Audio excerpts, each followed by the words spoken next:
What's up guys, Lvladen here, and today I'm coming at you with a video talking about the new Hammer of Light build that I've been playing after the bug fixes. So today, May 21st, we finally got fixes to Radiant Glory and Avenging Wrath Might.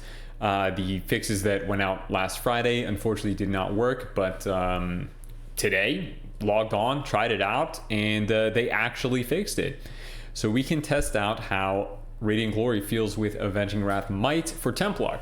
Now, the main draw to Avenging Wrath Might with Templar is honestly it's the crit and the ability to use the 1 minute cooldown trinket in order to line up some absolutely massive Hammer of Lights.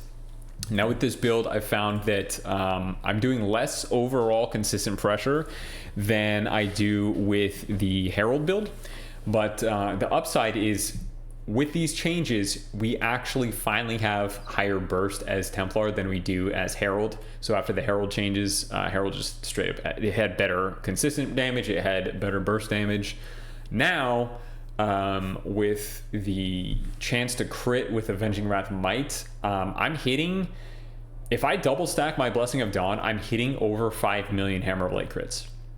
And if I just single stack a Blessing of Dawn, I'm hitting around 2.8 to 3 million non-crit Hammer of Lights as the Radiant Glory Avenging Wrath Might build.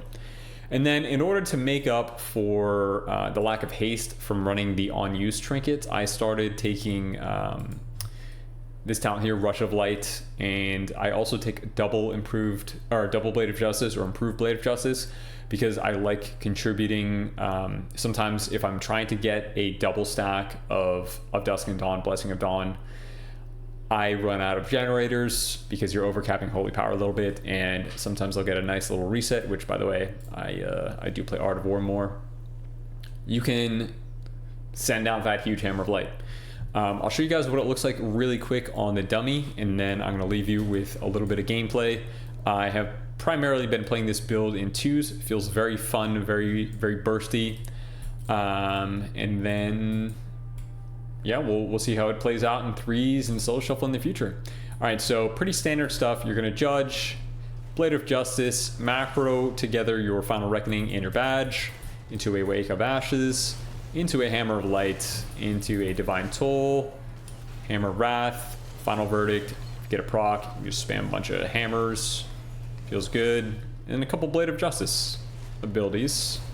Blade of Justice does actually do pretty decent damage and it extends or Shake the Heavens, and then you just kind of rotate in your standard rotation. So on the dummy, our Hammer of Light crit for just under 8 million.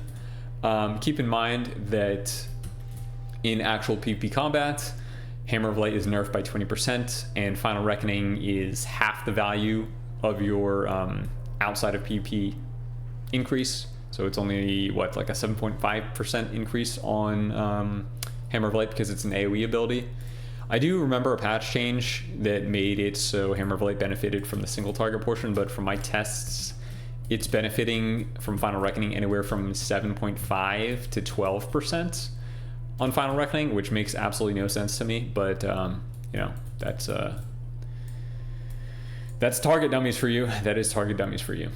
So anyways, let me jump into the gameplay. I hope you guys enjoy, and I will see you next time. Peace.